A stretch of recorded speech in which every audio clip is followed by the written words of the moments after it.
We are looking at how to pronounce these names, and we'll be looking at how to say more confusing names, including Spanish names, so make sure to stay tuned until the end of the video to learn more pronunciations. In Spanish it's said as Pilar, Pilar, with a stress on the second syllable, on the lar syllable. That's why in English it's not Pilar, rather Pilar.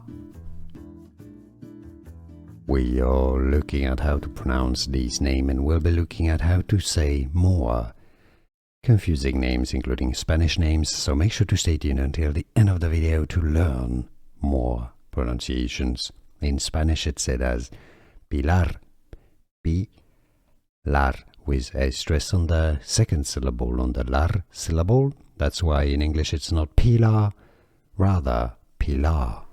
Here are more videos on how to pronounce more confusing words and names too many mispronounced. Like this video if you found it useful. I appreciate your support. I'll see you soon and thanks for watching.